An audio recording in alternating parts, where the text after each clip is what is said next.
बूढ़ा जब जमीन में बारूदी सुरंग बिछा रहा था तो उसने एक सोने की ईंट खोद निकाली। वह जल्दी से आसपास की मिट्टी हटाने लगा और पाया कि जहाँ तक उसके दोनों हाथ पहुँचते हैं वहाँ सब जगह सोने की ईंटें थी। ये कहाँ सोना है, ये तो साफ तौर पर एक सोने की खान है।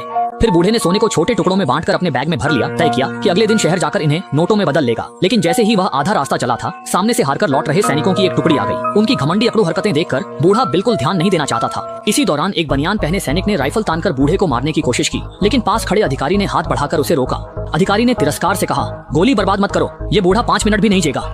वाकई बूढ़ा कुछ कदम चला था कि फिर लापरवाह और हारे हुए सैनिकों से टकरा गया। उनमें से एक सुनहरे बालों वाले नेता की नजर घोड़े की पीठ पर टंगे बैग पर पड़ी तो उसने तुरंत बूढ़े को रोका और बाकी तीनों को बैग की तलाशी लेने का हुक्म दिया। जब सुनहरे बालों वाले को पता चला कि बैग में सिर्फ सोने की ईंटें भरी हैं, तो उसकी खुशी का ठिकाना नहीं रहा। उसने तुरंत बंदूक का मुंह बूढ़े की ओर कर दिया, ये सोचकर कि बूढ़े को मारकर वह सारा सोना खुद रख लेगा। उसे यह पता नहीं था कि बूढ़ा पहले से ही अपनी कमर पर बंधी छुरी के हैंडल को कसकर पकड़े हुए था। जैसे ही सुनहरे बालों वाला अपनी खुशी में मग्न था, बूढ़ा अचानक मुड़ा और छुरी सीधा उसके माथे में घुसेड़ दी। बाकी तीनों तुरंत उस पर टूट पड़े, लेकिन बूढ़ा बिल्कुल भी नहीं घबराया। वह झपटकर एक दुश्मन की बंदूक को नीचे दबा देता है, फिर एक ही झटके में उसकी घुटने की हड्डी तोड़ देता है। इसके बाद वह दूसरे सैनिक के फावड़े के हमले को रोकता है, उसके पेट पर लगातार कई वार करता है और फिर उसे खींचकर सामने कर लेता है ताकि आने वाली गोली उसी पर लग जाए। आखिर में वह बंदूक छीनकर उसे दुश्मन की ठुड्डी पर तान देता है। बस एक धमाके की आवाज आई और आखिरी सैनिक को भी आसानी से मार गिराया गया। पीछे से बेतरतीब गोलियों की आवाज सुनकर अधिकारी को कुछ गड़बड़ लगी। उसने तुरंत आगे बढ़ने का आदेश रोक दिया और तेजी से पीछे लौटकर हालात देखने लगा। मारे गए सैनिकों को देखकर अंदाजा लगाया जा सकता था कि वह बूढ़ा आदमी साधारण नहीं है। अंतिम सांसें ले रहे सैनिक ने सोना अधिकारी को थमा दिया।